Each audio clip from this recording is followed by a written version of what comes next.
El sol de la tarde caía como un hierro ardiente sobre las colinas secas del valle Viterroot, donde la tierra agrietada parecía implorar por una sola gota de lluvia. El aire estaba tan quieto que incluso los cuervos habían dejado de graznar. Hayes Barrett, un hombre de 25 años, permanecía de pie en el porche de su modesta casa de madera, con la mirada perdida en el horizonte. El sudor corría lentamente por su cuello, y sus botas estaban cubiertas de polvo tan fino que parecía harina. Aquel pedazo de tierra, 300 acres de lo que alguna vez fue pradera fértil, ahora no era más que un recuerdo seco, y sin embargo, era todo lo que le quedaba en el mundo. El rancho Crooked Pine había pertenecido a su padre antes de que la sequía lo consumiera todo, el ganado, las cosechas, y quizás también el espíritu de los hombres que lo trabajaban. Hayes, sin embargo, se había quedado, demasiado testarudo para abandonar, demasiado orgulloso para pedir ayuda. El interior de la cabaña reflejaba el mismo abandono, un catre deshecho, herramientas oxidadas apoyadas contra la pared, y una botella vacía sobre la mesa. Había pasado semanas sin hablar con nadie, salvo su caballo Maple y su perro Scout. Su filosofía era simple y dura como el suelo que pisaba: el apego solo trae pérdida. Había aprendido aquella lección observando cómo la muerte se llevaba a su madre, luego a su hermano en la guerra, y por último a su padre, que murió con los ojos abiertos mirando la sequía. Por eso, Hayes había decidido vivir solo, sin compromisos, sin promesas. Su vida era trabajo, silencio y resistencia. Esa tarde, sin embargo, algo perturbó su rutina. Cuando estaba por entrar en la cabaña, vio una nube de polvo levantándose en el camino del este. Entrecerró los ojos y su instinto lo obligó a tomar la Winchester del rincón. En un territorio donde los forajidos y los desesperados eran más comunes que las lluvias, la precaución era una forma de supervivencia. El viento arrastró un sonido tenue, cascos golpeando la tierra. Una figura solitaria a caballo se acercaba lentamente, tambaleante bajo el sol. Hayes se quedó quieto, observando. No tardó en notar que el jinete no era un hombre, sino una mujer. Su falda empolvada y su sombrero de viaje hablaban de un trayecto largo. El caballo, exhausto, casi se desplomaba bajo su peso. Cuando la figura llegó al porche, la mujer levantó la cabeza y, con voz seca pero firme, dijo: ¿Este es el rancho Crooked Pine? Hayes asintió con cautela. Depende de quien lo pregunte. Me llamo Rebecca Vaughan, respondió ella, limpiándose el polvo del rostro. Vi un anuncio en la Crooked Pine Gazette que decía que buscaban una cocinera y ama de llaves. Hayes frunció el ceño, bajó el rifle. Ese anuncio lo puso mi capataz sin mi permiso. No estoy contratando a nadie. Rebecca respiró hondo, mirando alrededor. Su expresión no era de súplica, sino de una dignidad cansada. He venido desde Chicago, dijo con voz temblorosa, pero decidida. Vendí lo poco que tenía para llegar hasta aquí. No pido caridad, señor Barrett. Solo una oportunidad. Hayes la observó con atención. Su piel, quemada por el viaje, sus manos, ásperas pero firmes, sus ojos, de un verde que recordaba los pinos que ya no crecían allí. Había en ella una mezcla de fragilidad y coraje que lo descolocó. Sin embargo, la costumbre de vivir en desconfianza lo hizo endurecerse. El viaje ha sido largo. Puede quedarse esta noche, pero mañana deberá seguir su camino. Rebecca asintió. Agradezco su hospitalidad, señor. Si me permite, prepararé la cena. Antes de que él respondiera, ella ya estaba dentro de la cabaña, moviéndose con sorprendente naturalidad entre el caos. Hayes se quedó observando desde la puerta mientras ella barría el suelo, encendía el fuego y comenzaba a cocinar con lo poco que había. El olor del guiso llenó la habitación, y por primera vez en meses, la casa de Crooked Pine olía a hogar.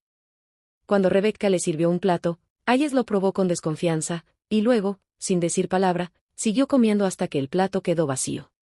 Después de cenar, el silencio se instaló entre ambos. Solo el crepitar del fuego y el ulular del viento acompañaban la escena.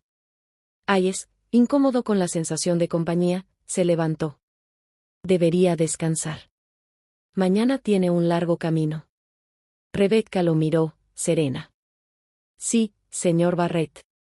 Pero si no le molesta, limpiaré la cocina antes. No me gusta dejar un lugar desordenado. Hayes no supo qué responder. Subió al altillo, pero no logró dormir. Escuchaba los pasos de Rebecca, el sonido del agua, el leve roce de los utensilios. Aquellos sonidos domésticos, tan simples, lo inquietaban más que un disparo. Había olvidado lo que era tener a alguien más en la casa. Al amanecer, cuando salió al porche, la encontró ya despierta. Había recogido los huevos del gallinero, arreglado la mesa y barrido la entrada. Hayes se cruzó de brazos. Dije que se marcharía al amanecer. Rebecca sonrió apenas. Lo sé, pero pensé que sería mejor dejarle un desayuno antes de irme. Mientras hablaba, el aroma del pan recién hecho llenó el aire. Hayes, sorprendido, se sentó sin decir nada. Rebecca sirvió café y pan caliente con mantequilla. El sol iluminó su rostro, y Hayes notó por primera vez la suavidad detrás de su determinación. Después del desayuno, Rebecca se paró frente a él, con la espalda recta. Le propongo algo, señor Barrett. Déjeme quedarme una semana. Si en 7 días no he mejorado este lugar, me iré sin una sola palabra más. Hayes la miró largamente, midiendo sus palabras. La lógica y la frialdad le decían que dijera no. Pero algo más, algo que no había sentido en mucho tiempo, lo hizo asentir. Una semana, dijo finalmente. Ni un día más. Rebecca asintió, con una leve sonrisa. Eso bastará. Mientras ella volvía al interior para empezar su jornada, Hayes miró hacia el horizonte. El sol ya se elevaba, el aire seguía seco, pero algo, en lo más profundo del hombre de Crooked Pine, había cambiado. Por primera vez en años, no se sentía completamente solo. La primera mañana del acuerdo de una semana, amaneció con un silencio distinto, como si el rancho entero contuviera la respiración. El sol, aún tímido, pintaba el valle con tonos dorados y fríos. Hayes salió al porche, esperando encontrar el mismo vacío de siempre, pero la escena frente a él lo desconcertó. Rebecca ya estaba despierta desde hacía horas. Había lavado la ropa, colgado las camisas en una cuerda improvisada entre 2 postes, y en la cocina se oía el chisporroteo de algo friéndose. Por un momento, Hayes no supo si debía sentirse agradecido o amenazado por aquella energía silenciosa que, de algún modo, invadía su rutina. Cuando entró, la vio inclinada sobre la mesa amasando pan. El cabello, recogido en un moño suelto, dejaba escapar algunos mechones dorados que brillaban bajo la luz del fuego. En su rostro no había cansancio, solo concentración. No suelo tener huéspedes tan madrugadores, murmuró Hayes, intentando sonar seco. Los días son más largos si uno los empieza temprano, respondió ella sin levantar la vista. Luego agregó, con un dejo de ironía. Además, hay tanto polvo aquí que uno podría perderse si no empieza pronto a barrerlo. Hayes soltó una breve risa. Era la primera vez que reía en semanas. No lo reconoció al principio, el sonido era extraño, casi ajeno a él. Se sentó y bebió café mientras la observaba moverse entre el fuego y la mesa, ligera y decidida. La casa, por primera vez, no parecía un lugar abandonado, sino un hogar vivo. Durante los días siguientes, Rebecca transformó el rancho con una eficiencia que rozaba la terquedad. Sustituyó los trapos viejos por cortinas hechas con sacos de harina, limpió cada tabla del piso hasta que recuperó su color original, y convirtió la cocina en un espacio cálido y ordenado. En los estantes, colocó pequeñas flores silvestres que recogía durante sus paseos por el valle. Cuando el viento entraba por la ventana, el aroma a pan, a jabón, a tierra y lavanda se mezclaba con la luz. Hayes, desde su silencio habitual, observaba. A veces fingía estar ocupado en el establo solo para verla pasar por el patio, con el sombrero ladeado y las manos llenas de trabajo. Su presencia lo inquietaba tanto como lo calmaba. No entendía cómo una mujer que venía de una ciudad como Chicago podía soportar aquel aislamiento.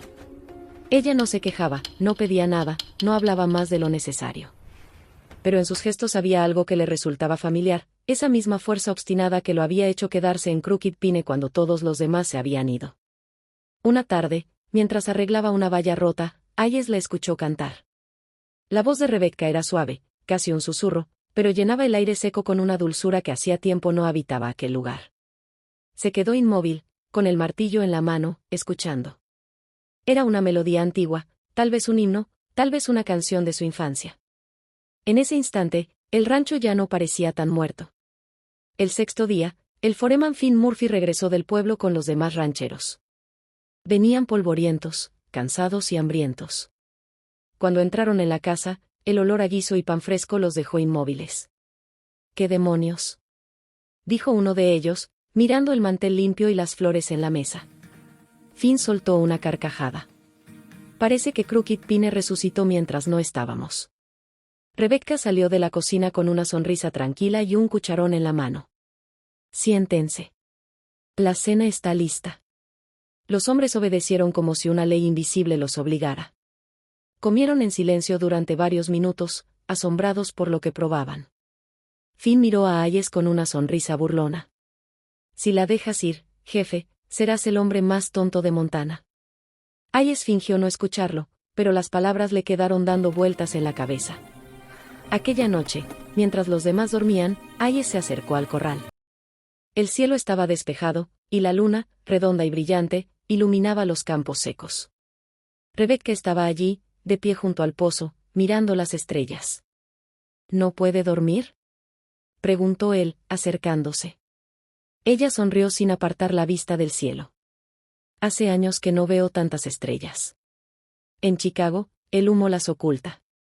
Aquí parece que una puede tocarlas con la mano. Hayes asintió, guardando silencio.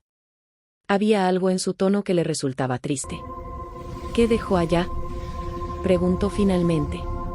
Rebecca bajó la mirada, pensativa. Nada que valiera la pena conservar. Chicago ya no era mi hogar. Él quiso preguntar más, pero algo en su expresión lo detuvo. Rebecca hablaba poco de sí misma, y cuando lo hacía, había una sombra detrás de sus palabras, como si cada frase ocultara un recuerdo que prefería enterrar. El séptimo día llegó con un amanecer ventoso.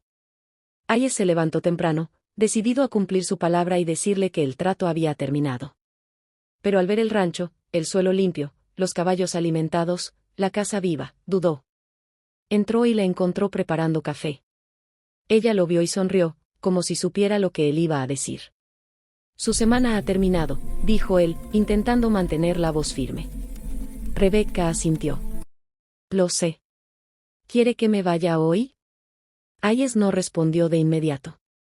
Observó la habitación, el orden, la calma que ella había traído consigo.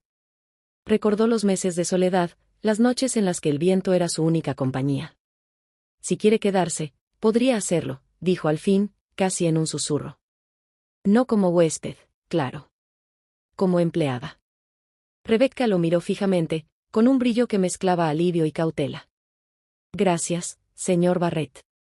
Acepto el trabajo. Pero no por lástima. No ofrezco lástima, replicó él. Ofrezco un salario y un techo. Ella asintió. Entonces tenemos un trato. Ese día, Rebecca lavó la ropa junto al arroyo mientras Hayes trabajaba en el corral. Desde la distancia, él la observaba. El viento levantaba su falda ligera, y su risa, breve y sincera, se mezclaba con el murmullo del agua. En ese instante, Hayes comprendió algo que no quiso admitir ni siquiera ante sí mismo: la presencia de Rebecca había cambiado el pulso de Crooked Pine. Donde antes solo había silencio, ahora había vida. Donde antes solo había polvo, ahora había esperanza. Cuando el sol se ocultó detrás de las montañas, el rancho parecía un lugar distinto. Hayes encendió su pipa, mirando hacia la casa iluminada por el fuego del hogar. Dentro, Rebecca leía algo en voz baja, tal vez una carta vieja, tal vez un recuerdo. Él la observó a través de la ventana, y una sensación desconocida, una mezcla de paz y temor, lo invadió. Por primera vez en años, Hayes Barrett sintió que tenía algo que perder. Y en ese presentimiento silencioso comenzó el verdadero cambio en Crooked Pine.